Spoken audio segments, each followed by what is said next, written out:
En este vídeo tutorial vamos a describir cómo rellenar el formulario de solicitud para la convocatoria de 2015 para proyectos de movilidad de estudiantes y personal de formación profesional. En primer lugar, indicaremos que los campos que tenemos que ir rellenando a lo largo de todo el formulario son aquellos campos que tengan el fondo de color rosa. Y es obligatorio cumplimentar todos aquellos campos que estén recuadrados en color rojo, como el que estoy seleccionando en este momento. Los cuadros que por contra tienen como fondo color gris se van a rellenar de forma automática según vayamos realizando la solicitud, o bien van a estar ya rellenos al inicio de la misma. Lo primero que haremos es seleccionar el idioma utilizado para complementar el formulario. En nuestro caso seleccionaremos español mediante el menú desplegable. Seguidamente indicaremos el título del proyecto. Como ejemplo pondremos MOVE. Indicaremos la fecha de inicio del proyecto. Para ello utilizaremos el formato día, mes, año, y si pulsamos en el desplegable podremos seleccionar en el calendario esta fecha. Todos los proyectos de movilidad para la convocatoria de 2015 tienen que tener como fecha de inicio el 1 de junio de 2015, lo cual no quiere decir que las actividades de movilidad comiencen ese día, sino que la preparación de actividades de movilidad, o sea, el proyecto en sí mismo, empieza ese día. Mediante el menú desplegable seleccionaremos la duración, 12 meses o 24 meses. Automáticamente, en función de la duración que hayamos indicado, se rellena la fecha de finalización del proyecto. A continuación, seleccionaremos la agencia nacional de la organización solicitante, que en nuestro caso va a ser la española, con lo cual seleccionaremos ES01 España. Bajamos hasta el bloque C, organizaciones participantes. La primera organización participante es la organización solicitante. Para ello, tenemos que rellenar en primer lugar el PIC. El PIC es un número, es un bloque de números que se nos proporciona al dar a nuestra organización de alta en el URF. Al darla de alta en el URF, para darla de alta se nos pedirán datos como, por ejemplo, la dirección, el código postal, el correo electrónico, el nombre del centro, etcétera, etcétera. En este caso, para este video tutorial, vamos a utilizar una serie de centros demo que hemos creado a tal efecto. El primero de ellos tiene PIC, que hemos dado de alta en el URF, y tiene como PIC el 948715776. A continuación pulsaremos el botón comprobar PIC y automáticamente se rellenarán todos los campos que hemos proporcionado al dar de alta nuestro centro en el URF. Se rellena también el tipo de organización, si es un organismo público, si tiene ánimo de lucro y el número de empleados. Por ejemplo, 100 empleados. Y estudiantes no tiene ninguno. O tiene, vamos a poner. No tiene ninguno.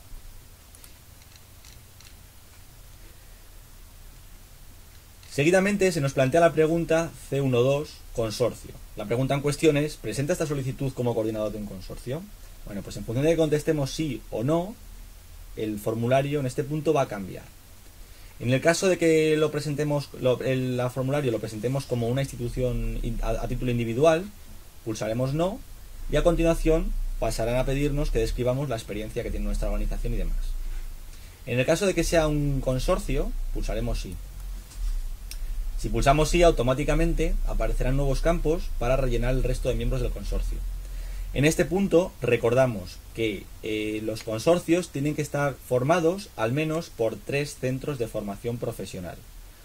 Por lo que si el solicitante no fuera un centro de formación profesional, al menos tendría que haber 3 miembros extras como centros de FP para que el consorcio pudiera llevarse a cabo. El nuevo miembro tendrá también un PIC. El miembro adicional tendrá un PIC, ya será el 9, es un ejemplo que también hemos generado para la demo, 684559, y pulsando el botón comprobar PIC obtendremos el resto de datos del centro en cuestión. De nuevo se nos dice que indiquemos el tipo de organización, si es un organismo público, si tiene ánimo de lucro, el número de empleados y el número de estudiantes. Por último, el tercer miembro del consorcio, también es un centro ejemplo. Introducimos su PIC, le damos a comprobar PIC y automáticamente se rellena del mismo modo los datos del centro. Tendremos que decir el tipo de organización, si es público, ánimo de lucro y el número de estudiantes. Si hubiera más miembros en el consorcio, pulsaríamos el botón añadir miembro y podríamos ir añadiendo tantos miembros como necesitamos. En este caso no vamos a añadir nuevos miembros, con lo cual le doy a eliminar y lo dejamos así.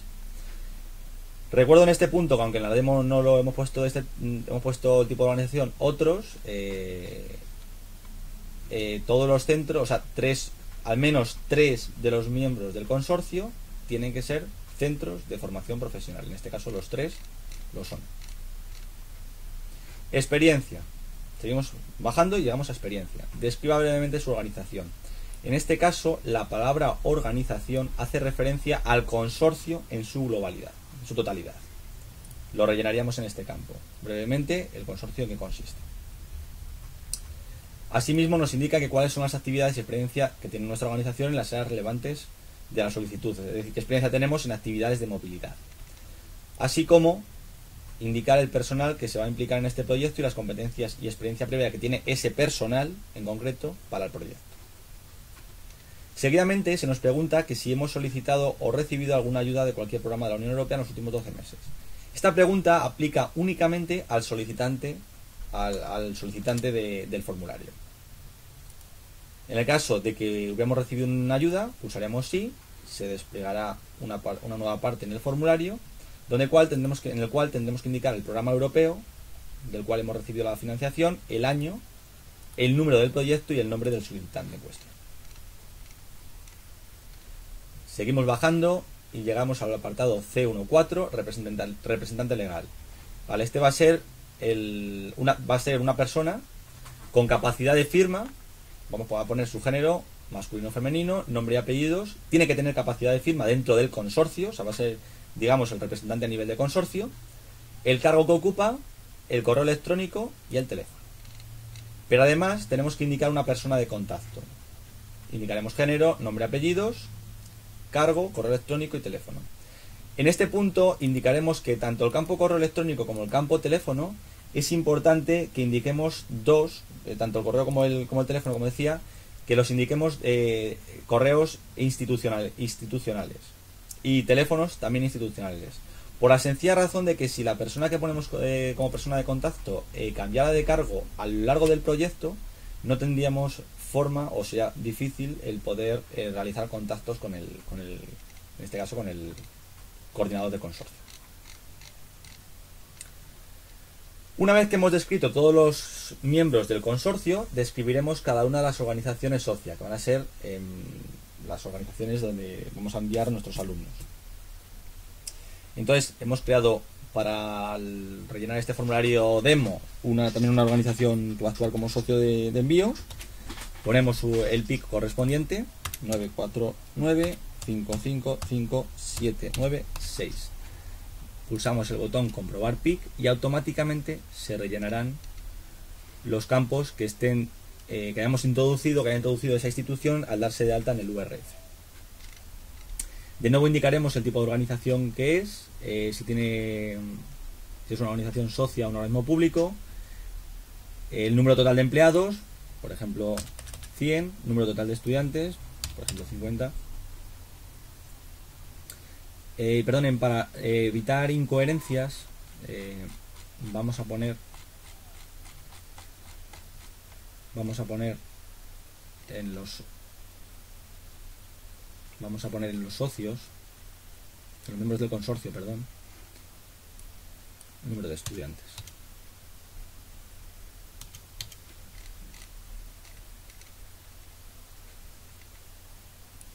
Simplemente por dar datos más creíbles.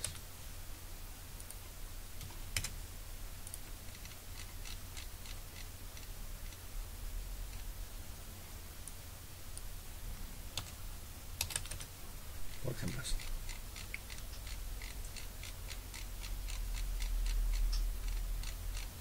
bajando. Y nos indican, una vez, volvemos estamos, recuerden, en el apartado de organización socia, que nos piden que describamos la experiencia, es decir, que describamos brevemente a nuestra organización socia en sí mismo, en conjunto. Asimismo, indicaremos cuáles son las actividades y la experiencia que tiene esta organización socia en las áreas relevantes para la solicitud, es decir, en acciones de movilidad, así como la experiencia que tiene el personal que se va a implicar en este proyecto y las competencias de que disponen para aportar a este proyecto. De nuevo habrá un representante legal con los mismos campos a rellenar que anteriormente, que en las organizaciones anteriores, y tendremos una persona de contacto que será la persona con la que la agencia nacional se comunique en el caso de ser necesario.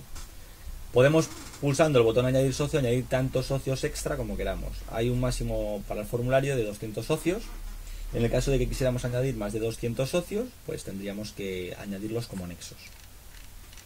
Al final, como anexos al final del formulario hay la opción. Seguimos bajando y llegamos al punto D, al bloque D, que es el Plan de Desarrollo Europeo. En este primer campo tenemos que indicar qué necesidades tiene el consorcio en términos de desarrollo de calidad internacional. Es decir, ¿qué nos va a aportar el hecho de hacer un consorcio y solicitar un proyecto de movilidad? ¿Cómo va a afectar ese proyecto de movilidad a la calidad de los miembros de este consorcio y de la internacionalización de los mismos? Tenemos también que resumir los planes del consorcio para las actividades de movilidad europea y de cooperación. Y por último, tenemos que decir cómo vamos a integrar en el desarrollo estratégico, nuestros planes estratégicos de cada miembro del consorcio y del consorcio en su totalidad, las competencias y las experiencias que se adquieran por el personal que participa en el proyecto, que recordemos que pueden ser tanto alumnos como personal docente o personal no docente. Bajamos y llegamos al bloque E, descripción del proyecto. Tenemos que justificar por qué queremos desarrollar este proyecto. Y para ello, la mejor forma es indicar qué objetivos perseguimos con la realización de este proyecto. Asimismo, indicaremos cómo hemos elegido a nuestros socios. Habitualmente se pueden elegir o pueden por experiencia previa o por contacto a través de personas ya conocidas allí o a través de las bases de datos que existen de centros de formación profesional y de empresas, etcétera, etcétera. También tendremos que indicar cuáles son los principales temas que se tratan en nuestro proyecto. Para ello, pulsando en el menú desplegable, podremos seleccionar hasta un máximo de 3 temas. Es obligatorio al menos elegir uno y un máximo de 3. Para añadir más temas, pulsamos el botón más y para quitarlos, el botón menos. Seguimos bajando y llegamos al bloque F, perfil de los participantes. En este punto tenemos que describir para cada actividad planificada el perfil y las necesidades que tienen los participantes y también cómo esos participantes van a ser o serán seleccionados. Pueden ser por currículum, por conocimientos de idioma, porque tienen más necesidades o pueden adquirir mayores competencias a la hora de realizar los proyectos, etcétera, etcétera. Seguidamente tenemos que indicar qué conocimientos, habilidades, actitudes o conductas tienen que ser adquiridas o mejoradas por los participantes en la actividad planificada del proyecto. Es decir, estamos solicitando un proyecto para realizar actividades de movilidad y tenemos que indicar qué conocimientos queremos que adquieran nuestros participantes o nuevas habilidades. Pueden ser habilidades conceptuales o pueden ser habilidades, por ejemplo, lingüísticas, o actitudes, como por ejemplo diferentes formas de resolucionar problemas que puede haber en países diferentes del nuestro. Seguidamente se nos plantea que el programa Erasmus fomenta el uso de instrumentos y certificados como Europass, EDVET, JobPass, etcétera, etcétera. Y nos preguntan que si nuestro proyecto va a utilizar este tipo de certificados. Si es así, ¿cuáles? Bueno, pues hay un menú desplegable y habitualmente seleccionaremos el documento de movilidad Europass, es el más habitual. Pulsando el botón más podemos seleccionar más de uno y pulsando el botón menos podemos quitarlos. También nos preguntan que si tenemos previsto utilizar algún tipo de instrumento o certificado nacional. Bueno, pues si es así, en este campo lo indicaremos. Y en el caso de que hayamos seleccionado algún tipo de instrumento o certificado europeo o nacional, tenemos que indicar en qué forma vamos a utilizar. Seguimos bajando y llegamos al bloque G, preparación. En primer lugar, se nos plantea cómo vamos a abordar los asuntos prácticos y logísticos de cada actividad planificada del proyecto. En cuanto a asuntos prácticos y logísticos, se entienden los viajes, es decir, cómo vamos a hacer la gestión de viajes, de alojamiento, los seguros, la seguridad, la protección de los participantes, el apoyo y tutorías, es decir, la comunicación con los alumnos que están fuera, las reuniones preparatorias con los socios, habitualmente utilizaremos videoconferencia o correo electrónico o teléfono. En cualquier caso, cómo vamos a hacer esas reuniones, cómo vamos a mantenernos en contacto con nuestros socios. Seguidamente nos indican que cómo se van a abordar los asuntos relativos a la calidad y a la gestión. Es decir, cómo vamos a realizar los establecimientos de acuerdos con los socios, los acuerdos para aprendizaje, etcétera, etcétera. Y el último apartado de este bloque, el G3, nos preguntan que cómo vamos a hacer la preparación de los participantes. Obviamente vamos a hacer una actividad de movilidad a un país extranjero y es, digamos, imprescindible que los participantes tengan una preparación previa. Y esta preparación previa, bueno, pues tendrá diferentes tipos de tareas que pueden ser específicas en cuanto a contenidos, a nivel intercultural, a nivel lingüístico, por ejemplo, dar algún curso intensivo del idioma del país con el cual se van a hacer las actividades de movilidad, de tipo prevención de riesgos, etcétera, etcétera. Además de esto, tendremos que indicar para estas actividades, deberíamos de indicar tanto su duración como quién va a ser el encargado de llevarlas a cabo. Seguimos bajando y llegamos al apartado o al bloque H. En este bloque, lo primero que nos piden es que resumamos cronológicamente las actividades principales que proponemos organizar. Si fuera relevante, tendremos también que describir la función de cada socio del proyecto o miembro del consorcio en cada una de esas actividades. Nos preguntan también que cómo vamos a hacer la cooperación y comunicación con los socios, con los miembros del consorcio y con otras partes interesadas. Esto más o menos solapa con lo que hemos dicho anteriormente, que es cómo vamos a comunicarnos, bueno, videoconferencia, bien por teléfono, bien por correo electrónico, bien con visitas, por ejemplo, etcétera, etcétera. También tendremos que indicar cómo se va a hacer la supervisión de los participantes durante la estancia formativa y quién va a supervisar ese programa de trabajo y sus progresos. Si va a haber una persona, por ejemplo, que va a actuar como tutor en el centro de acogida para hacer el seguimiento de los alumnos o del personal que realiza las actividades de movilidad. Y por último, en este bloque, se nos dice que si procede, expliquemos la necesidad de personas acompañantes. Tenemos la posibilidad en los proyectos del programa Erasmus Plus para movilidad de solicitar personas acompañantes para personas que, bueno, pues que tengan necesidades o físicas o del tipo que fuera. Si seguimos bajando, llegamos al bloque H1, que es donde vamos a detallar las actividades que vamos a realizar en el proyecto de movilidad. Lo primero que se nos plantea es el número de actividad. La primera actividad es la A1. Debajo de la actividad A1 se nos pregunta que qué tipo de actividad. Para ello tenemos un menú desplegable donde se plantean los 4 tipos de movilidades que podemos seleccionar, actividades de movilidad que podemos seleccionar. La primera son las estancias de estudiantes de FP en centros de formación en el extranjero, es decir, estudiantes que enviamos a hacer prácticas a centros de formación en el extranjero. La segunda son las estancias de estudiantes de FP en empresas en el extranjero, también para realización de prácticas. La tercera es la movilidad de personas para efectuar docencia. Y la cuarta es la movilidad de personal para realizar actividades de formación, como pueden ser periodos de observación o job shadowing. En este caso, en este ejemplo, la primera actividad que vamos a seleccionar son estancias de estudiantes de FP en centros de formación en el extranjero. Seguidamente, se nos va a plantear la pregunta, en el caso de que la actividad de movilidad sea para estudiantes, se nos va a plantear la pregunta de que si es una actividad a largo plazo o a corto plazo. Para ello hay un menú desplegable, seleccionaremos sí o no según corresponda. En este caso hemos indicado que no es a largo plazo. Será una actividad a largo plazo si su duración es superior a los 60 días. Y será una actividad de no largo plazo en el caso de que la duración sea menor o igual a 60 días. Seguidamente nos aparecen una serie de casillas donde tenemos que describir la actividad.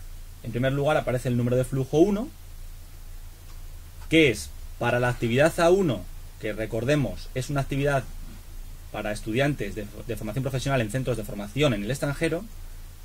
Vamos a describir un flujo de estudiantes que van a realizar esta actividad. El país de origen, para que las actividades sean elegibles, siempre va a tener que ser España, porque lo que vamos a hacer es enviar a estudiantes o a personal nuestro, español, a centros de países socios, con lo cual siempre tendrá que ser el país de origen España.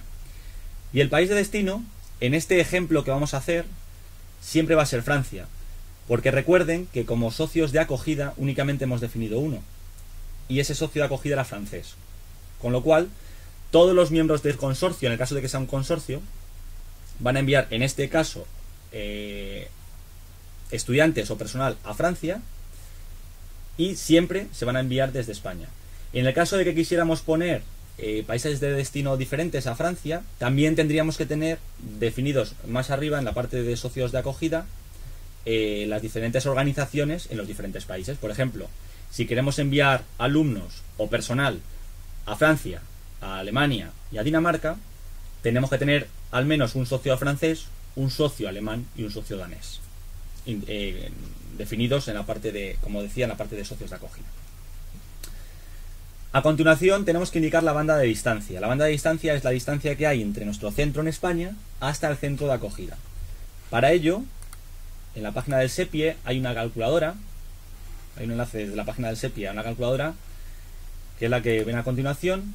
Y bueno, en nuestro caso, recuerden que nuestros centros del consorcio, todos los centros que forman parte del consorcio están en Madrid, con lo cual enviaremos alumnos o personal desde Madrid hasta Auban, en Francia. Le damos a calcular y, como pueden observar, nos da la distancia que hay en línea recta, que es la que tenemos que poner, que indicar, desde Madrid, en este caso, hasta Auban, que son 831 kilómetros. Volviendo a la banda de distancias, observarán que la banda correcta es la que está entre 500 y 1999 kilómetros para esta movilidad. Seguidamente hay dos casillas con fondo gris, con lo cual no tenemos que rellenarlas, se rellenan de forma automática, pero las dos siguientes, que son relativas a la duración total del viaje y los días de viaje, sí que tenemos que rellenarlos. Para este ejemplo, hemos estimado que los alumnos van a estar en centros de formación en el extranjero durante 30 días. Y para el viaje estimamos que vamos a utilizar 2 días, uno para el viaje de ida y otro para el viaje de vuelta. A continuación, aparece una casilla con fondo gris, que es la duración total incluyendo el viaje, que son 30 días más 2 días, y seguidamente tenemos que indicar el número total de participantes. En este ejemplo hemos puesto 3. A continuación, debemos de indicar si hay participantes con necesidades especiales, teniendo en cuenta el total de participantes.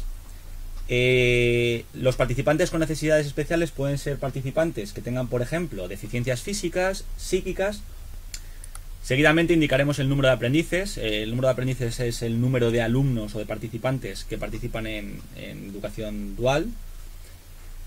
Tenemos que indicar también si hubiera participantes con menos oportunidades y si hubiera personas acompañantes. En este caso, hemos estimado que de los 3 participantes, pues uno de ellos va a llevar una persona acompañante. En este punto haremos la indicación de que si ponemos una persona acompañante en esta casilla, esa persona acompañante acompañará al participante, en este caso a uno de los participantes, durante toda la duración de la actividad de movilidad. Es decir, en los 32 días que dura esta acción de movilidad, ¿vale? En el caso de que la persona acompañante no estuviera la duración total de la actividad de movilidad que va a tener el participante, no lo rellenaríamos en este caso. Pondríamos aquí 0.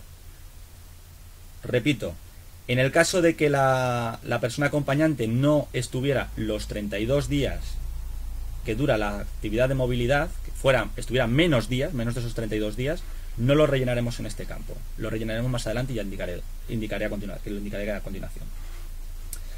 Hemos incluido también un nuevo flujo, pulsando el botón más o el botón menos podemos añadir nuevos flujos, que nos va a servir para enviar de nuevo alumnos, en este caso desde España hasta Francia, alumnos o estudiantes desde España hasta Francia. La banda de distancias de nuevo va a ser la misma, porque enviamos también desde Madrid, puede ser desde todo centro, en este caso del perteneciente al consorcio, y van a estar una duración de 45 días, es un ejemplo de nuevo, 2 días para viaje, vamos a enviar a 5 participantes, no hay ningún participante con necesidades especiales, no hay ningún estudiante de formación dual, no hay ningún participante con menos oportunidades y tampoco no necesitamos ninguna persona acompañante. En el caso de que quisiéramos poner nuevos flujos, pulsamos el botón más, y si los quisiéramos reducir, pulsamos el botón menos. Tendríamos un nuevo flujo o podríamos eliminarlo.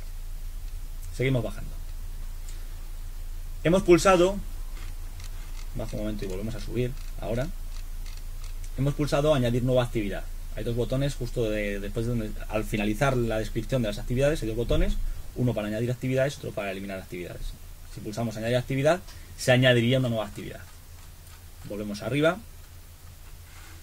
se habría añadido la actividad A2. ¿Vale? Para esta actividad A2 hemos elegido de nuevo una estancia de estudiantes de FP en centros de formación en el extranjero. En este caso hemos indicado que se trata de una actividad a largo plazo, es decir, que la duración va a ser de más de 60 días. El país de origen de nuevo es España, país destino Francia. Recuerdo que en este ejemplo siempre el país destino va a ser Francia porque únicamente hemos puesto un socio de acogida y es francés. La banda de distancias de nuevo va a ser entre 500 y 1999 kilómetros.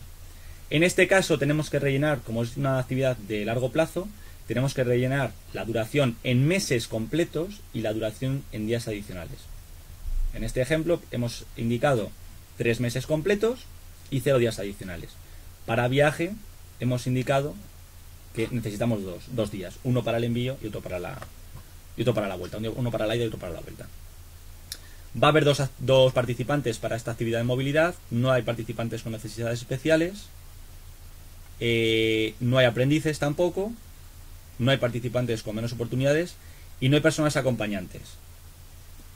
¿Vale? Realmente sí va a haber personas acompañantes, pero que únicamente van a acompañar a uno de los participantes el día de ida, más el día siguiente a la ida, y el día de vuelta y el día anterior a la vuelta.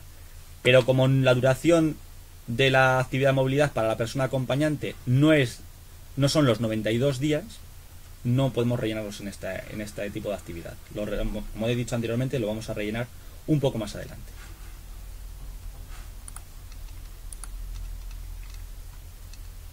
Seguimos bajando.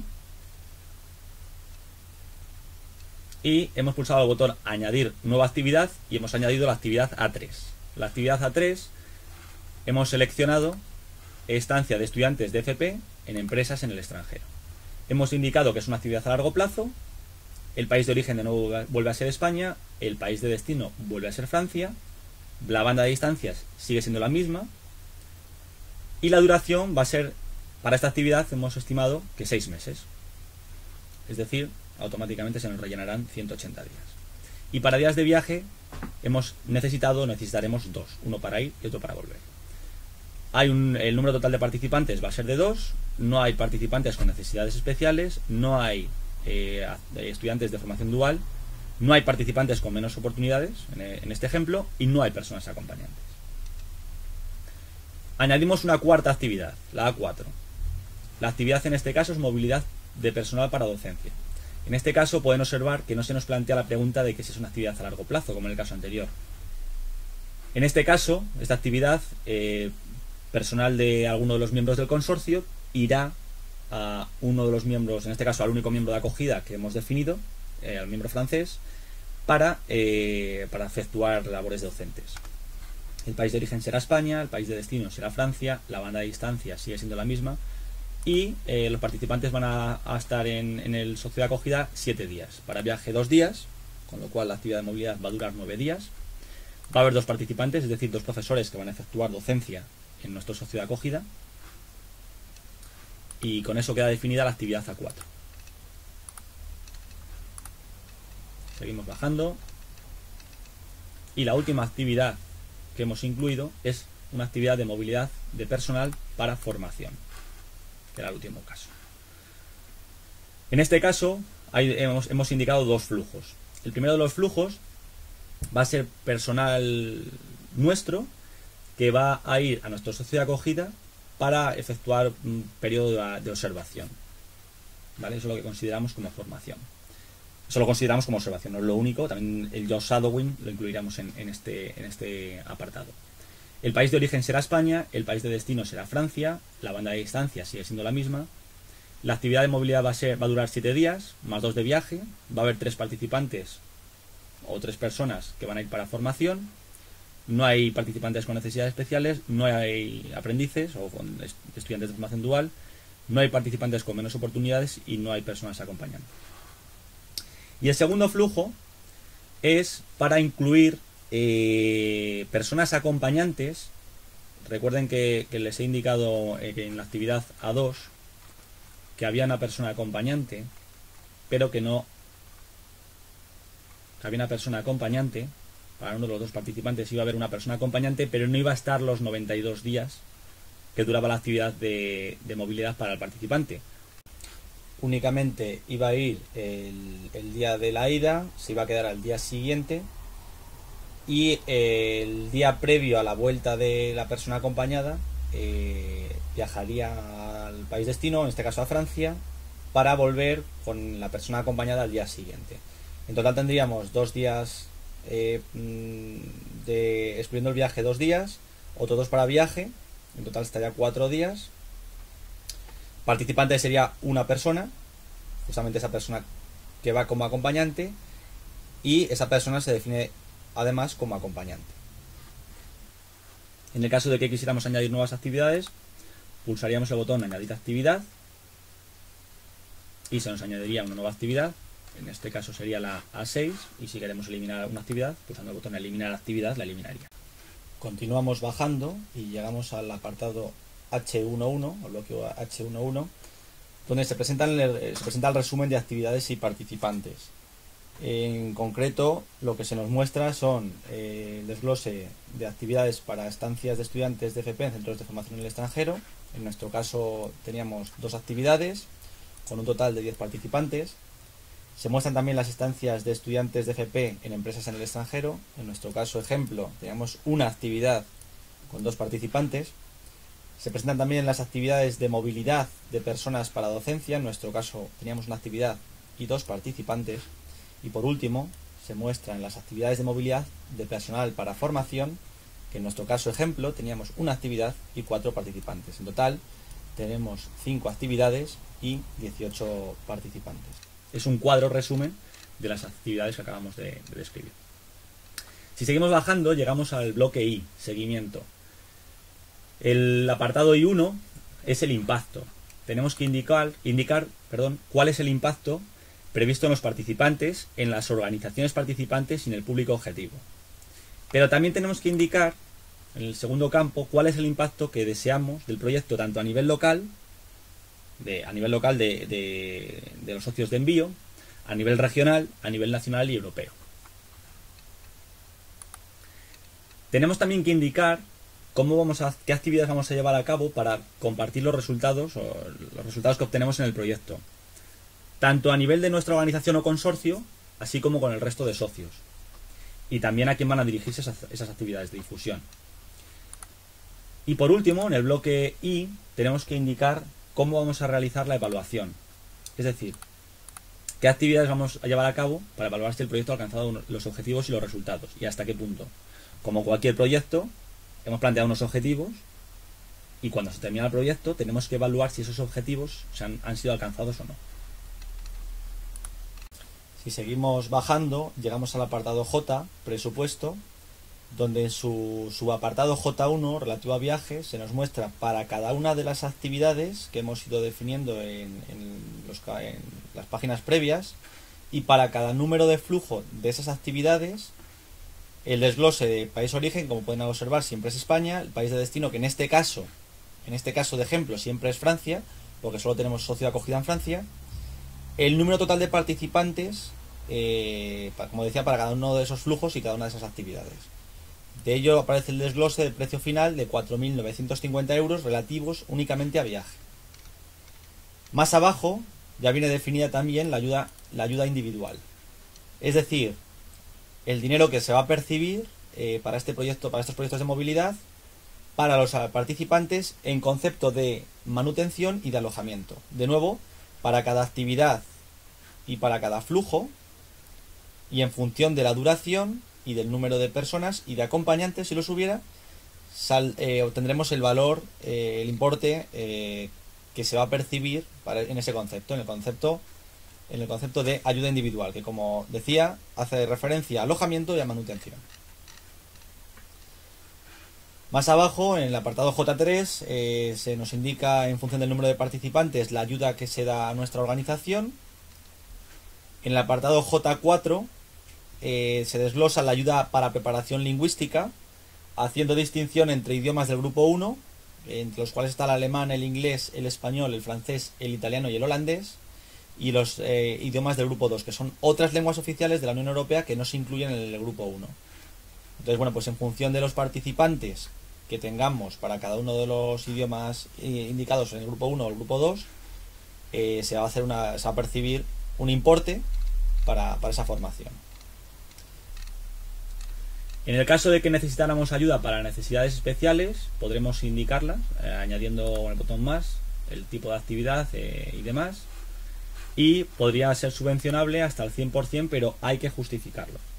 También, si hubiera costes excepcionales, deberemos de indicarlo en el apartado J6. Todos los comentarios que consideremos reseñables o que consideremos importantes que se tengan en cuenta, los incluiremos en este último campo para que se valoren en el momento de tener en cuenta la solicitud. Seguimos bajando y llegamos al bloque K, resumen del proyecto. En este campo deberemos de hacer un resumen de nuestro proyecto de movilidad que estamos solicitando, y consideramos muy importante que este resumen se refleje muy bien lo que se va a hacer en el proyecto, porque en el caso de que fuera elegido el proyecto, se publicará en la página del SEPIE, el antiguo OAP o Agencia Nacional. El resumen hay que traducirlo también al inglés, y de nuevo en este caso hacemos hincapié en la importancia de que sea un buen resumen, una buena traducción, ya que también, de nuevo, si el proyecto es seleccionado, se pondrá en la página de la Unión Europea. En el bloque K1 se nos va a poner el resumen de todas las organizaciones participantes. Aquí, por un error en el formulario, únicamente va a venir la primera y la última, pero no obstante, todas las organizaciones habrán quedado bien reflejadas en los apartados superiores, con lo cual no se preocupen por ello. Se resume todo el presupuesto. En total estamos solicitando 61.111 euros.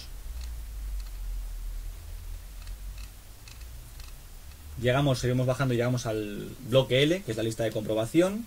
Simplemente es una checklist que tenemos que comprobar que se han cumplido todos esos requisitos. Importante en el caso de consorcios, es importante que esté la declaración responsable firmada por el representante legal, indicado en el formulario, esto para el caso de cualquier tipo de institución, y en el caso de consorcios, como decía, el mandato de cada socio al solicitante o coordinador firmado por ambas partes. Es requisito imprescindible en el caso de consorcios. Seguimos bajando. Llegamos al aviso de protección de datos, que es simplemente para que lo tengan en cuenta. La declaración responsable, también simplemente para que la lean. Y llegamos al apartado donde tenemos que dar a imprimir la declaración responsable, tenemos que firmarla, escanearla. Y en los anexos tenemos que adjuntar obligatoriamente, pulsando el botón añadir, adjuntar la declaración responsable firmada y escaneada. En el caso de consorcios tenemos que también incluir los mandatos de los miembros del consorcio firmados por ambas partes. O sea, al menos hay dos documentos en el caso de consorcio. En el caso de que no fuera consorcio, únicamente el primero, la declaración responsable firmada y escaneada. Y también tendríamos que añadir todos aquellos documentos que justifiquen aspectos que no se hayan podido justificar a lo largo del formulario. Todo lo que creamos conveniente que podamos justificar con documentos extra, los tendríamos que añadir en estos anexos. Seguimos bajando. Y llegaríamos al apartado último, que es el P, el apartado de envío. Entonces tendríamos que darle al botón validar para que valide todos los campos. En este caso no voy a pulsar porque hay campos que no hemos dejado rellenos. Si hubiera algún error nos lo va a indicar el formulario, nos indicaría que campo está incorrecto y lo corregiríamos. Una vez validado le daríamos a envío en línea y nos dará el campo sí de envío, el identificador de envío, la hora de envío y un código de comprobación. Imprimiríamos el formulario para quedárnoslo como justificante, y en este punto les recuerdo la importancia que tenemos la fecha límite del 4 de marzo a las 12 horas, hora de Bruselas, para el envío de las solicitudes. En el caso de que tuvieran alguna duda, que no haya quedado clara en este formulario, le rogamos se pongan en contacto con el SEPIE, el antiguo OAPE, para que se pueda subsanar desde allí.